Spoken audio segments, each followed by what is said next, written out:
Fala pessoas, tudo bom? Aqui quem fala é o Lucas e hoje nesse vídeo aqui vamos falar de uma ferramenta que eu gosto muito, que é o Terraform.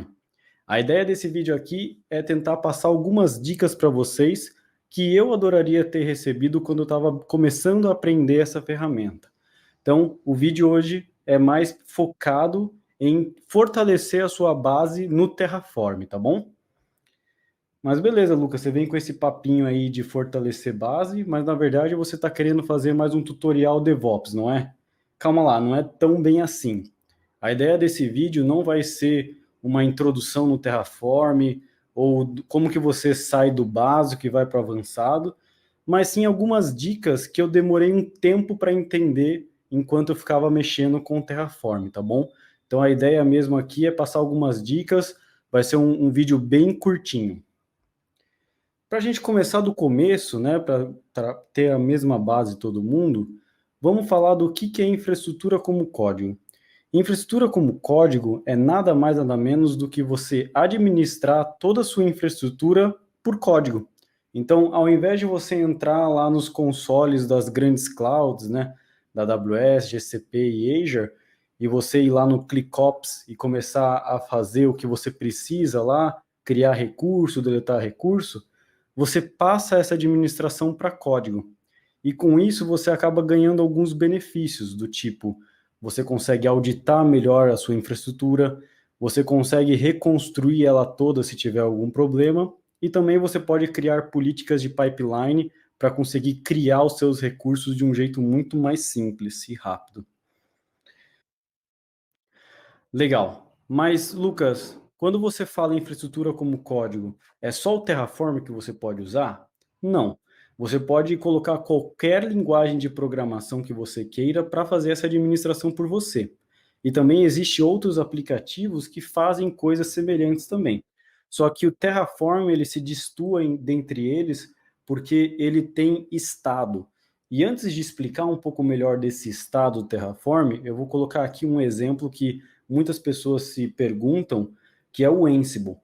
Então, a pergunta que elas fazem é a seguinte: se eu já estou utilizando o Ansible para configurar minhas instâncias, né, instalar os pacotes que eu preciso e configurar ela, por que diabos eu preciso do Terraform? No Ansible eu tenho módulos também que eu posso criar todas as instâncias na AWS, configurar VPC, Security Group. Por que eu precisaria do Terraform se eu já tenho o Ansible, né? Uma grande diferença entre os dois é que o Ansible não tem noção do que ele já aplicou. Então, por mais que ele tenha alguns módulos dele que esteja configurado aí de potência, ele não sabe propriamente dito o que ele aplicou ou o que estava lá que se assemelha a alguma coisa que está pré-configurada no Ansible. Uma outra coisa também que, por não ter estado o Ansible, você não consegue facilmente deletar sua infraestrutura e fazer modificações. Já o Terraform, como ele mantém o estado de tudo que ele aplicou, é muito mais fácil para ele entender se houve alguma mudança entre o que ele vai aplicar agora com o estado que está lá, se ele vai precisar deletar algum recurso, adicionar algum recurso e etc. Beleza, vamos falar então mais um pouquinho desse state, né, do Terraform TF State. Então, o porquê ele é tão importante, né? É como eu estava falando para vocês, esse manter o estado da infraestrutura é uma coisa muito benéfica, tá? E só para mostrar aqui um exemplinho bem rapidinho, esse exemplo aqui, ele na verdade não tem nenhum recurso, né, criado, mas só para vocês terem ideia de como seria a formatação de um TF State, e com esse cara aí, ele consegue entender o que ele já aplicou, o que está diferente com a cloud e coisas do gênero. E isso é muito legal. Quando a gente fala também de Terraform, infraestrutura como código, uma outra coisa que é legal sempre falar é a diferença entre o declarativo e o procedural. Eu lembro que quando eu estava começando a aprender sobre isso, eu via várias palestras, alguns tutoriais aí na internet falando, não, porque muitas ferramentas DevOps são declarativas e isso é muito bom. E eu falava, aham, sim, verdade, declarativo, muito bom. E não entendia propriamente dito o que significava isso, né? Então, hoje eu vou tentar trazer para vocês uma analogia para fazer mais sentido o que diferencia essas duas palavras, né? Então, vamos fazer uma analogia aqui do GPS. Vamos pensar num mundo sem GPS e no mundo de hoje que tem GPS, tá? Vamos começar com um exemplo que temos hoje, que é o GPS já. Para você conseguir ir de um ponto A para o B, você escreve, né? Igual aqui a gente tem um exemplo que eu estou querendo ir para Sorocaba, então eu coloco da onde eu estou saindo para onde eu quero chegar, e o GPS que se vire para fazer a rota melhor para mim. Ele pode fazer uma rota de menor distância ou de mais rápido, né? Escolher algumas vias que estejam mais rápidas. Ele que vai se virar também em tentar ver se tem trânsito, se não tem, se tem rua fechada, se não tem, e coisas do gênero. Eu declaro a minha intenção de ir para algum lugar e ele calcula tudo por baixo dos panos. Eu não preciso me preocupar com nada. E isso é muito bom, porque eu não tenho que ficar carregando um mapa comigo, né? Agora, imagina um mundo sem o GPS, né? E isso já aconteceu não faz muito tempo, tá? Mas nesse mundo, você teria que saber toda a sua rota antes de você sair de casa. Você teria que saber quando que você vai virar à direita, quando que você vai pegar uma avenida, quando você vai pegar uma estrada. Você tem que estar atento sempre às placas, porque se você errar uma placa, você pode errar a saída, e aí sei lá onde você vai sair. Então é muito importante você ter todos esses processos já na sua cabeça para você não se perder. E se você fizer alguma coisa errada, pode ser muito prejudicial. Então, essa é a grande diferença entre o declarativo e o procedural. O declarativo, você declara uma intenção, e no nosso caso aqui, o Terraform que se vire para falar com a cloud, ele já vai ter todas as programações prévias para se comunicar com as APIs da cloud, configurar o que precisa, quais etapas têm que ser feitas em quais ordens, e já o procedural não, você tem que saber as etapas certinhos antes de sair fazendo alguma coisa. Então você tem que saber que primeiro eu vou construir um primeiro ponto, depois o segundo ponto, depois o terceiro ponto e assim vai. Mas beleza, vamos partir agora para o Terraform propriamente dito, né? Agora a gente vai entrar numa explicação dos bloquinhos de HCL. Isso daí é uma explicação que eu gosto muito de dar, porque eu tive muita dificuldade em entender esses bloquinhos quando eu estava começando.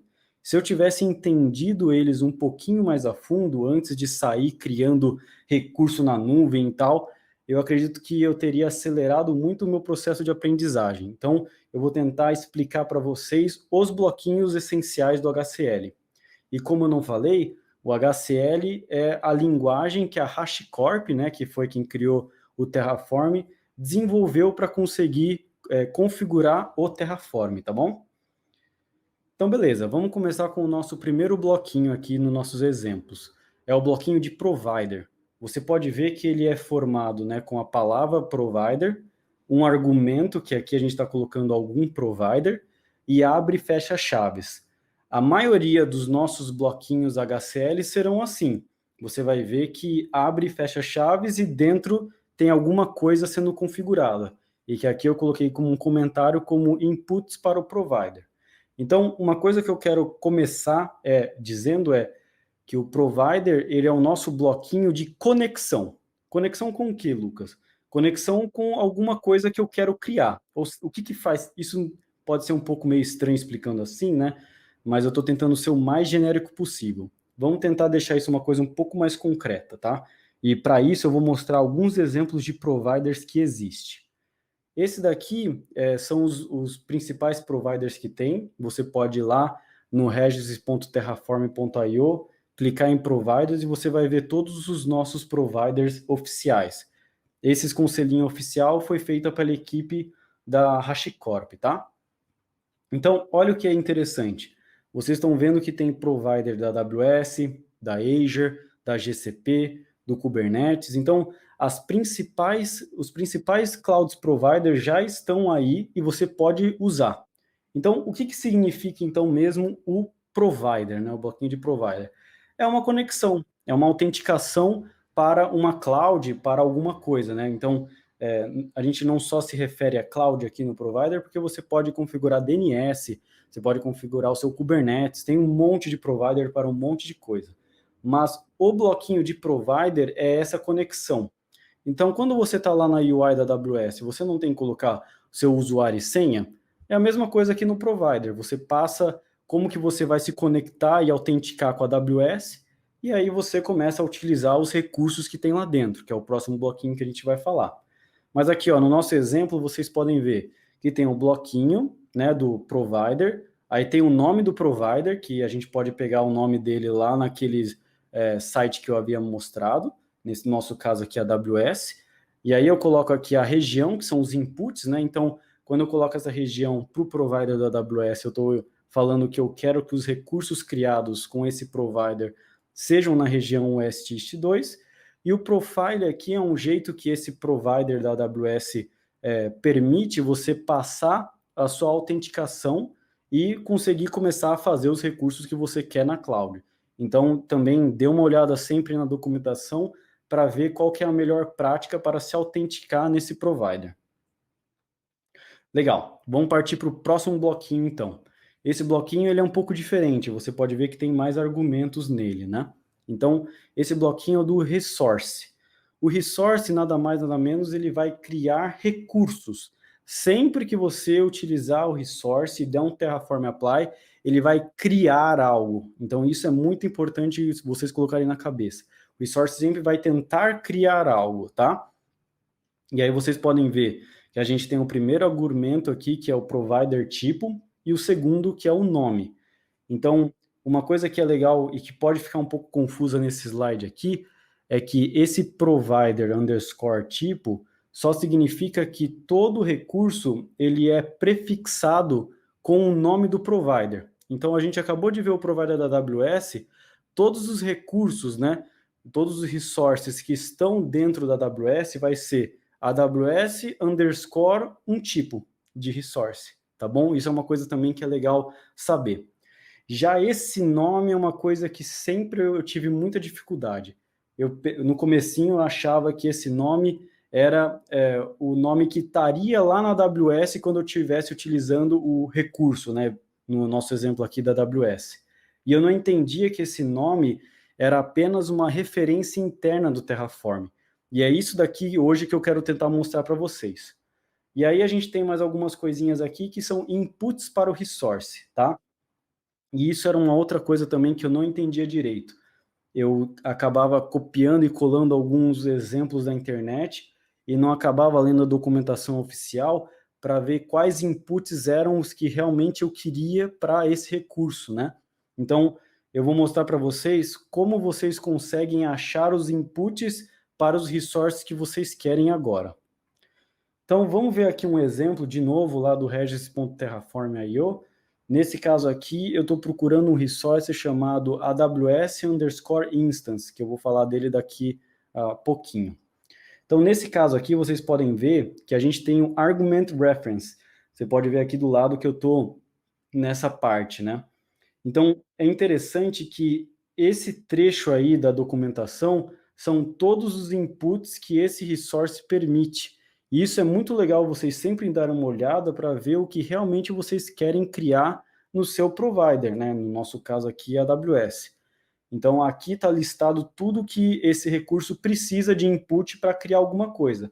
Vocês podem ver que alguns campos são required e alguns são optional. Então, tem algumas coisas que você realmente precisa passar, senão o recurso não é criado, e algumas coisas que não são requeridas, né? Você pode colocar como opcional. Então, é sempre interessante você dar uma boa olhada na documentação antes de sair fazendo recurso por aí. Mas agora também tem uma coisa que é muito importante no Terraform, que é o output do resource. O que é isso, Lucas? Todo recurso, se você quiser, você consegue acessar algumas coisas depois que ele foi criado. Isso que é a magia do Terraform, porque você começa a ligar os resources entre várias coisas e você começa a fazer um joguinho de Lego, você começa a juntar coisas da sua infraestrutura e sai uma coisa completamente diferente. Isso que é muito legal. Então, eu vou tentar mostrar um pouquinho para frente disso, mas o que é importante vocês saberem, que eu também demorei muito para entender, é que na própria documentação oficial tem a lista de todos os outputs do resource que você está mexendo, e é lá em Attributes Reference. Então, no nosso caso aqui, vocês podem ver que a gente tem o primeiro lá, output listado, é o ARN, E para quem não conhece, o ARN na AWS seria um identificador único dos recursos criados lá.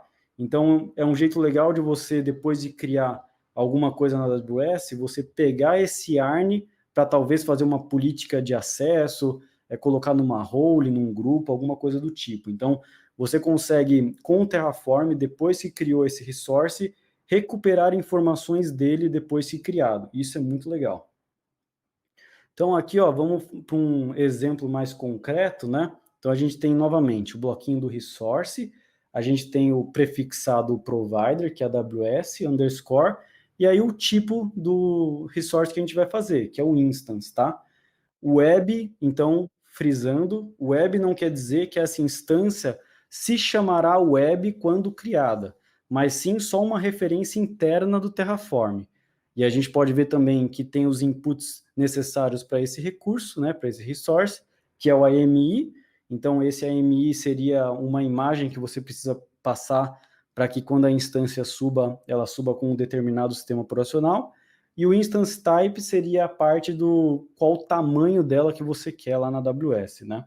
Essa parte do data, AWS AMI, ignora agora que depois eu vou tocar nesse assunto um pouquinho mais para frente.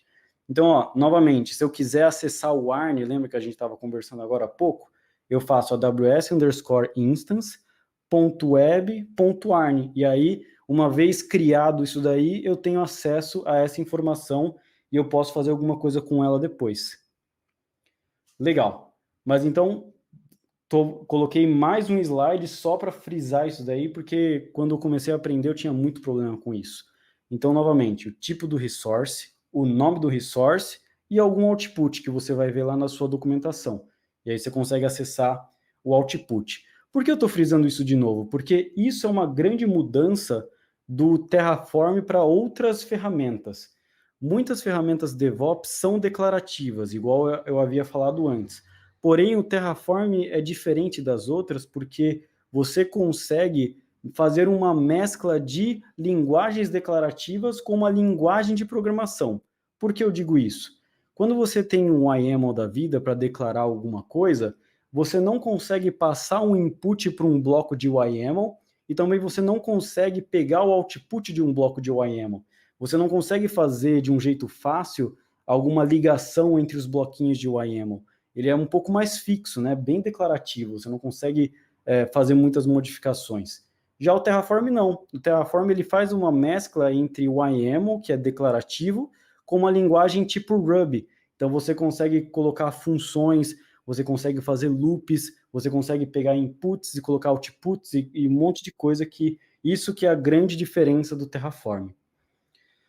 Beleza, vamos partir para outros bloquinhos então. Vamos de uma vez só falar o bloquinho da variable e do output, legal?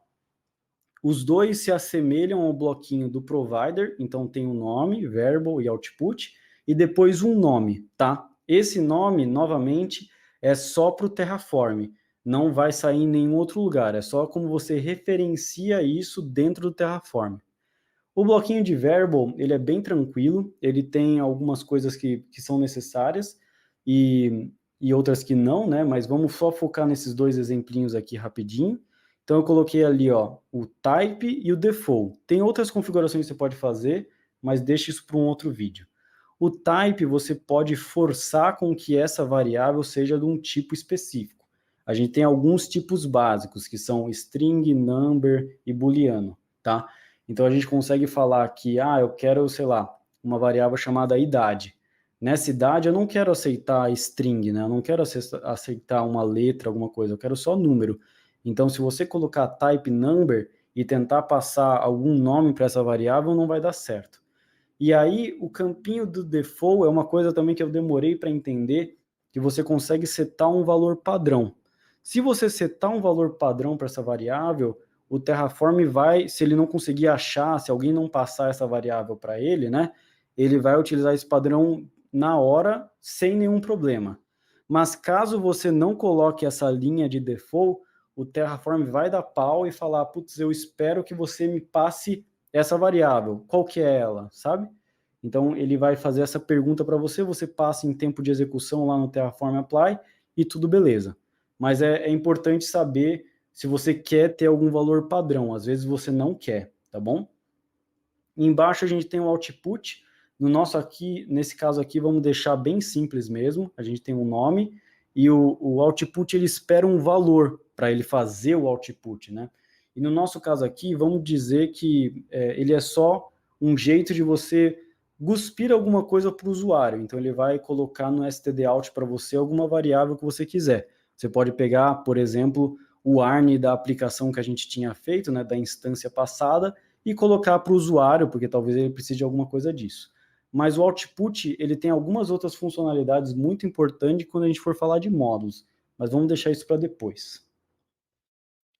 Legal, vamos para um exemplo então. A gente tem um bloquinho de variável, então a gente colocou lá o nome dele é idade, certo? A gente falou que é um type number, como eu havia falado, e tem um valor padrão 28. Então, caso ninguém passe essa variável ou em linha de comando, ou uma variável em ambiente, que depois também eu explico, o valor vai sair como 28, legal? Agora vamos ver o bloquinho de output. Novamente também sou muito criativo, coloquei o mesmo nome, coloquei idade, e o value você pode ver que é var.idade. Isso daí difere com o que a gente estava vendo de como pegar o output do resource. Nesse caso aqui, no de variable, você coloca var. O nome da variável. É bem tranquilo assim. E aí você pode usar isso em outras coisas também, dentro de bloquinho de resource, dentro de bloquinho de módulo e coisas do tipo. Legal, agora vamos falar de um outro bloquinho que é o data.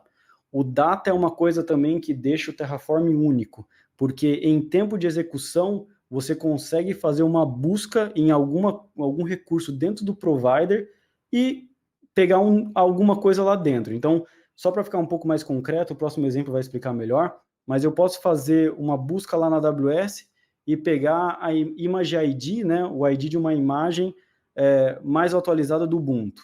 E aí eu posso, sempre que houver uma modificação da imagem, o meu Terraform ele vai entender que teve essa mudança e vai fazer alteração no meu código, sem que eu precisasse fazer uma coisa chumbada no código, sabe? E depois ter que ficar alterando em vários lugares, né? Então, o data é muito interessante nisso também. Então, novamente, o data se assemelha mais ao resource, você pode ver que tem um prefixo do provider, tem um tipo e um nome. E esse nome, novamente, é para só o Terraform. Esse é um exemplinho aqui de data, ele é um pouquinho grande, mas não se perca nele, vamos só ver a funcionalidade do bloquinho mesmo, ignora tudo que está dentro.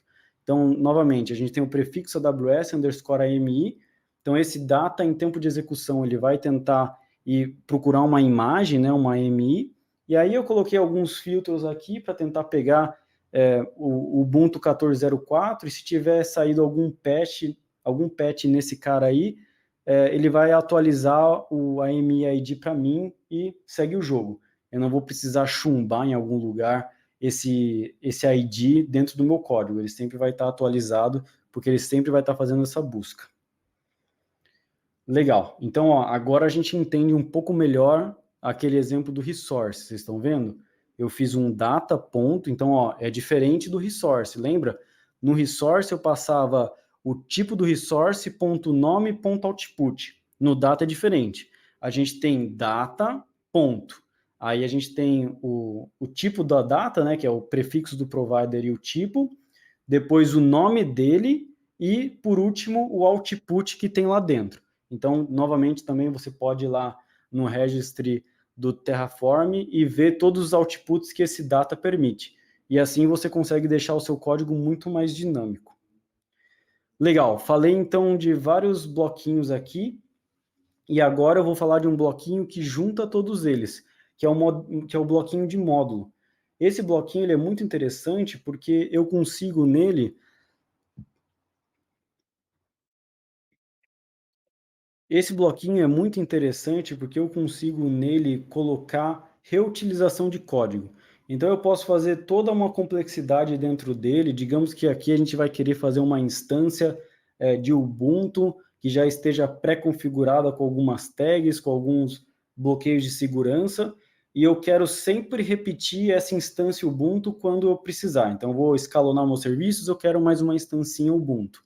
Com o bloquinho de módulo eu consigo, porque eu consigo ajuntar programas Terraforms, né? Então, vários módulos, vários arquivos, perdão, .tf, colocando lá, configurando resources, datas, variáveis, outputs, e empacotar tudo dentro do módulo, e depois só ficar utilizando. Então, como que funciona aqui? Ó? Vocês podem ver. A gente tem, ele se assemelha ao de variável, né? Ele é bem pequenininho também, a parte dos argumentos dele. A gente tem o módulo, o nome, novamente isso é só interno para o Terraform, e a gente tem o source. O source é obrigatório, tá? Porque é o caminho para o seu módulo. Ele pode ser tanto algum caminho físico do seu sistema operacional, quanto um caminho externo, num Git da vida, ou num repositório, num resource seu lá, externo, tá bom? E aí, esses inputs, eles são referentes às variáveis que você definir dentro do módulo. Isso é uma coisa também que eu demorei muito para entender. Se você quiser fazer um módulo muito bem feito, abuse de variáveis. Use quanto você puder, porque quanto mais variáveis, mais o seu módulo é flexível para outras pessoas, tá bom?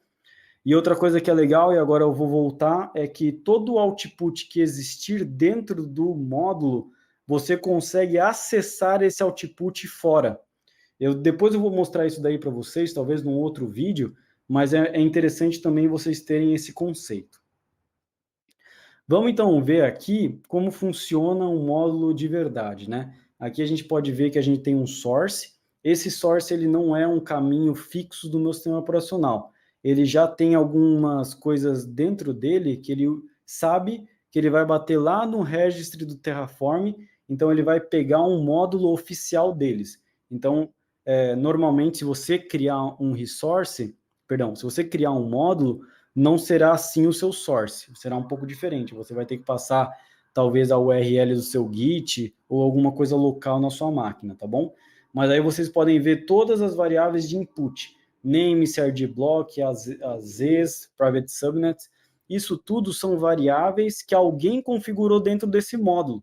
Então eu posso fazer como se fosse, entre várias aspas, um resource personalizado meu, porque eu consigo pré-configurar algumas coisas que eu quero e deixar algumas outras coisas dinâmicas, e quem quiser usa já bonitinho. Não precisa se preocupar em ficar escrevendo código de Terraform, é só sair usando. É tão legal esse cara que eu gostaria de mostrar para vocês agora, isso aqui compartilhando com vocês na tela, tá?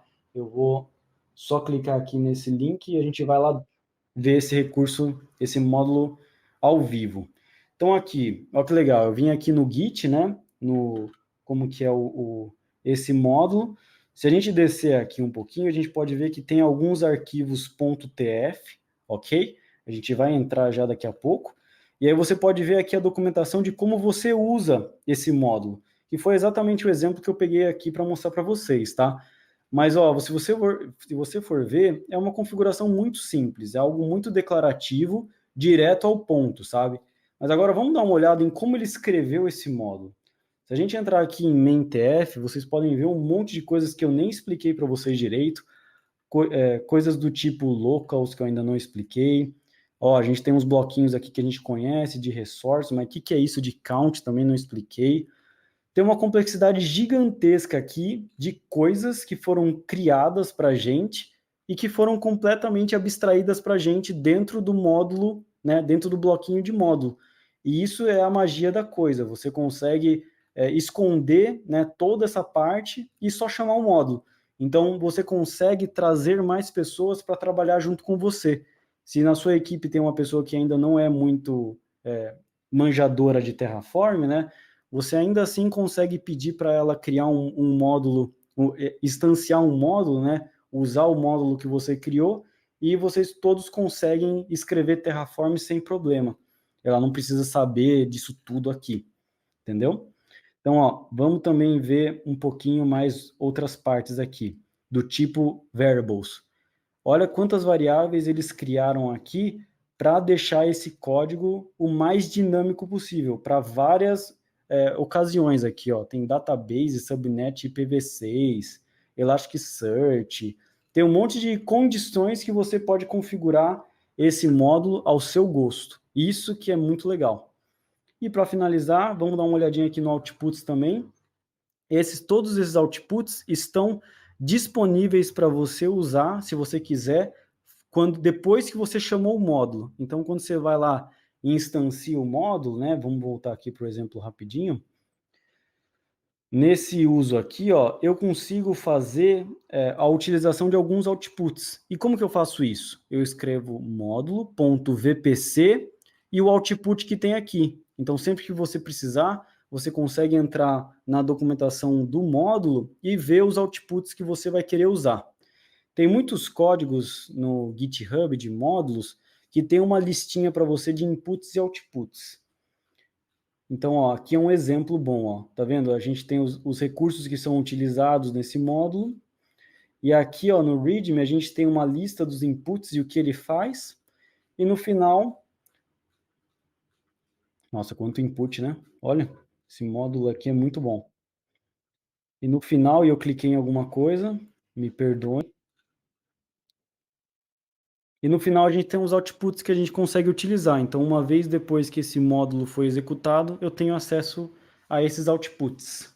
Legal, né? Gente, por hoje é só. A ideia era ser uma coisa bem rapidinha mesmo, ainda mais que é a minha primeira vez aqui. Eu realmente gostaria muito do feedback de vocês, se eu fui muito rápido, se eu fui muito ralo, se eu fui muito profundo, se vocês não gostaram do jeito que eu ensinei alguma coisa, ou gostaram, se gostariam de mais exemplos, se gostariam de outras ferramentas também, estou completamente aberto aí. Se vocês gostaram, por favor, deixa seu like, compartilha com seus amigos. E é isso. Fiquem bem. Muito obrigado.